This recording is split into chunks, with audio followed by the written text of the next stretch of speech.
In the Wheel of Time, the conflict between male and female channelers is not just a battle for control, it's a battle for survival.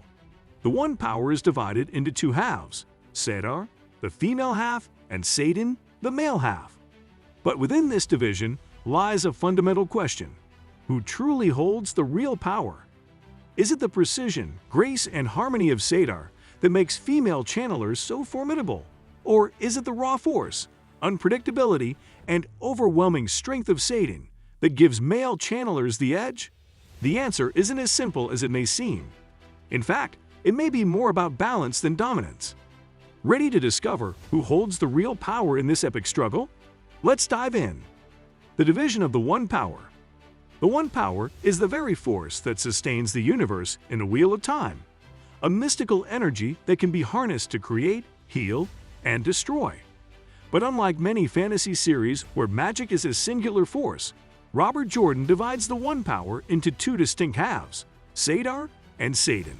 Sedar, the female half. Sedar, the female half of the One Power, is often described as a force that requires a delicate, graceful touch. Female channelers, or Aes Sedai, must surrender themselves to the flow of Sedar, allowing it to surround and enter them. They embrace Sedar by yielding to its flow, a process that requires patience, understanding, and harmony with the elements they control. This form of channeling is often associated with a more subtle, methodical approach. Female channelers, such as Egwene Alver, Nani Almera, and Moraine Sedai, excel in weaving weaves of healing, shielding, and manipulation. The intricacies of their control over the One Power are often more focused on precision and finesse rather than raw force.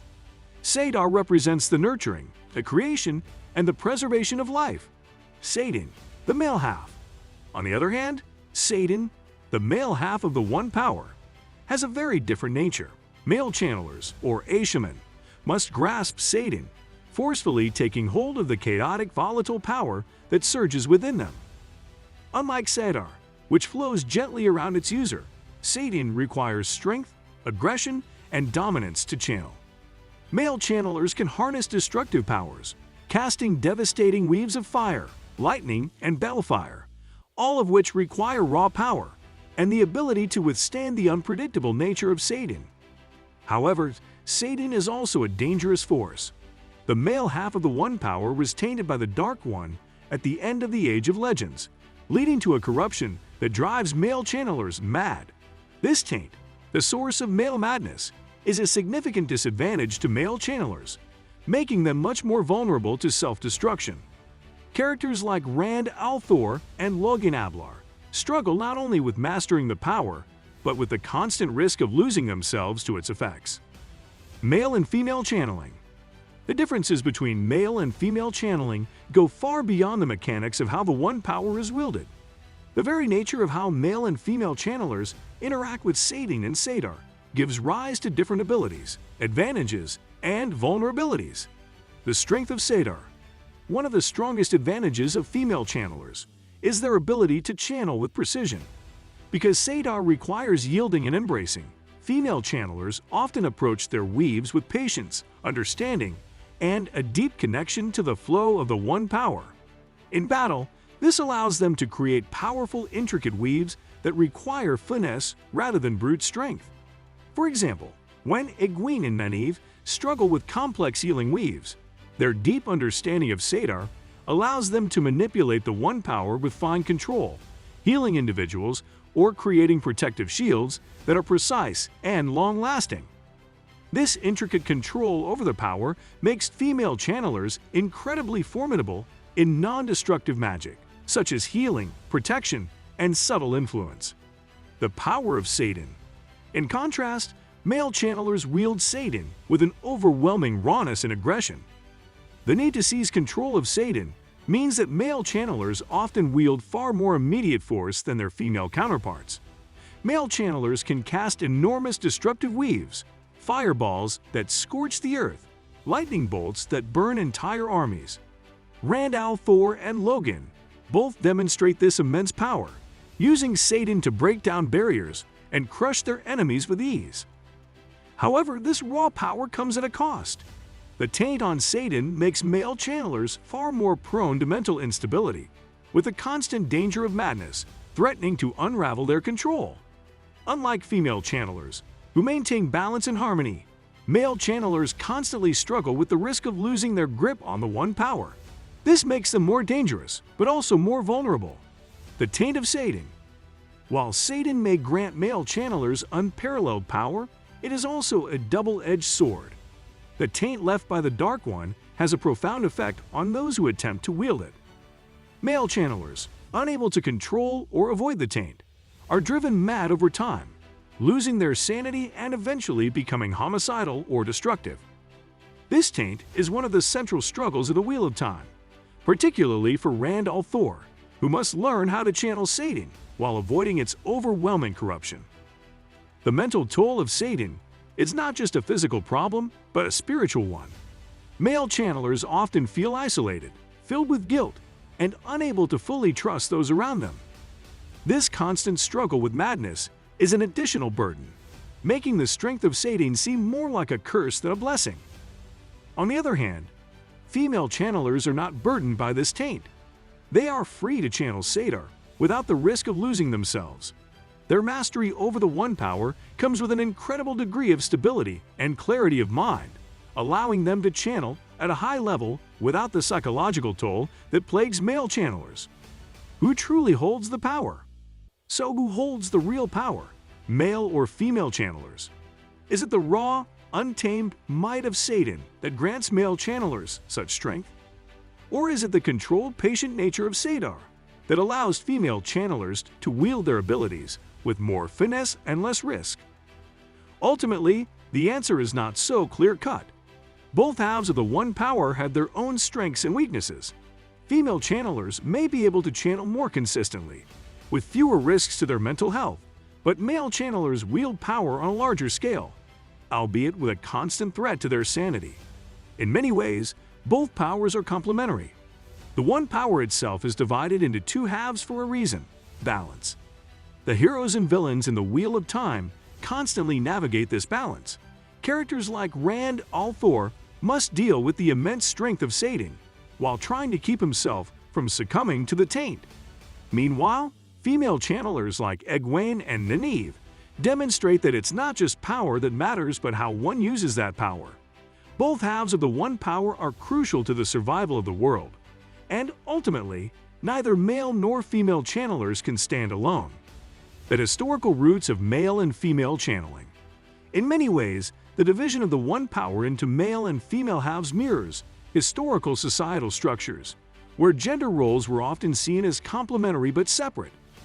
The roles of male and female channelers in the Wheel of Time are shaped by these ancient cultural ideas, especially in the way male and female power dynamics have been portrayed throughout history.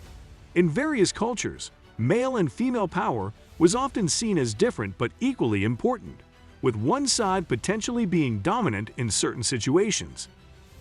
Ancient societies and gendered power. In ancient societies, the concept of gendered power was not new. Female figures of power were often associated with creation, fertility, and nurturing, traits commonly attributed to Sedar. Female deities in many mythologies, such as Isis in Egyptian mythology or Demeter in Greek mythology, were not only central to the creation and preservation of life, but were also seen as protectors of knowledge and wisdom. These goddesses embodied the idea that power could be wielded with grace and balance, without resorting to brute force. On the flip side, male figures of power, like Zeus in Greek mythology or Thor, the Norse god of thunder, were often associated with strength, war, and destruction, traits that resonate with the male half of the one power Sedar. These male deities represented raw, untamed force, often used to protect or assert dominance over others, which mirrors the dangerous and destructive potential that male channelers face in their mastery of Sedar. These historical and mythological figures influence the way we see the balance between male and female channeling in the Wheel of Time. Just as ancient civilizations recognize the complementary roles of men and women in society, so too does the series reflect this division between Sedar and Sedar. The strength of one is counterbalanced by the finesse of the other, and this dynamic is at the core of what makes the One Power so potent. The philosophical underpinnings of the One Power. Beyond the cultural and historical lens, there is a deeper philosophical question at play in the division of the One Power. The difference between Sedar and Satan is not just a matter of how the One Power is used. It is about the very nature of creation and destruction. Creation through yielding. The way female channelers embrace Sedar speaks to an ancient philosophy of creation through yielding. Female channelers do not dominate the One Power. They submit to it. This submission is not a weakness, but rather an act of understanding and harmony. The ability to create life, to heal, and to nurture requires a deep connection to the world around you, an awareness of the ebb and flow of life. By yielding to Sedar, female channelers are able to create with precision, using the One Power to shape the world in subtle, often invisible ways. This philosophy of creation through yielding is seen in many real-world cultures. Female figures in mythology, such as Gaia in Greek mythology, the personification of the earth, are often associated with creation in its most nurturing and patient form. In these myths, the creative power is seen as a force that nurtures life rather than imposes it. This aligns with the way the Aes Sedai, particularly those who channel Sedar, work within the Wheel of Time. They use their powers to protect, heal, and nurture, not simply to destroy. Destruction through dominance. On the other hand, Satan, channeled by male characters, represents a more aggressive, forceful approach to power. Male channelers must seize control of Satan with strength and force, bending it to their will. This form of dominance over the One Power parallels the masculine archetype of creation through destruction. While Satan is capable of destruction on a massive scale, it is also used to carve paths, clear the way for new growth, and break down barriers. Just as storms and earthquakes can bring about destruction, but also facilitate renewal, so too can male channeling be a tool for both destruction and transformation. This philosophy of destruction and dominance is often embodied by male figures in mythology, such as Ares, the Greek god of war, or Odin, the Norse god associated with sacrifice and destruction for the sake of rebirth. These deities do not just destroy for the sake of chaos. They destroy to make way for something new, something stronger. In A Wheel of Time, this is mirrored by Rand al'Thor's use of Satan as both a destructive force and a tool for reshaping the world, despite the constant threat of the taint. Male power and the corruption of the mind. The taint on Satan is a direct reflection of the dangers inherent in wielding raw power without balance. While female channelers may have their own vulnerabilities, such as their limited strength in battle or the need for precision in controlling Sedar, male channelers must constantly battle the taint's effects on their minds. This internal struggle makes their mastery of the One Power a harrowing, painful experience. In contrast, female channelers do not face this same mental threat. Sedar, while no less powerful, does not carry the same burden. Female channelers are free to wield their power without the constant risk of losing their sanity. This imbalance adds another layer of complexity to the struggle between male and female channelers, as male channelers must constantly prove their worth while fighting against an invisible and corrupting force. The relationship between male and female channelers. While the battle between male and female channelers may appear to be one of competition, it's actually a story of necessary unity. The One Power itself is balanced between Sedar and Satan, two halves of a whole. Just as the forces of light and shadow require opposition to exist, so too do male and female channelers represent the necessary duality of creation and destruction, harmony and aggression. Complementary forces. The very nature of the One Power requires both male and female channelers to work together, or the world risks falling into chaos.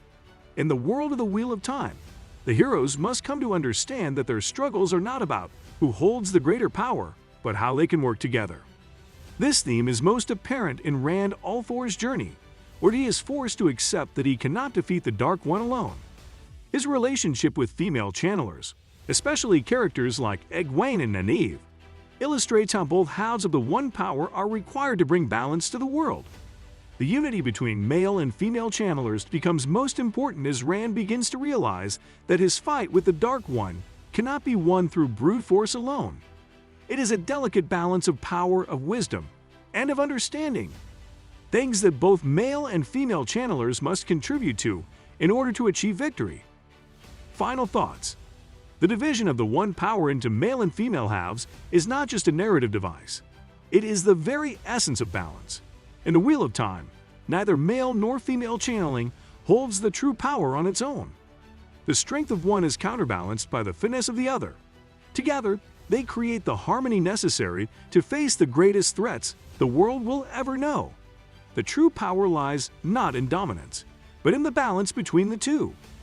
As we continue through Rand's journey and the conflicts of the characters around him, we begin to understand that the fight between light and shadow is not just a battle of good versus evil, but of balance versus imbalance. The one power is a force of creation and destruction, of life and death, and the greatest heroes in the Wheel of Time understand that both halves must work together if the world is to survive.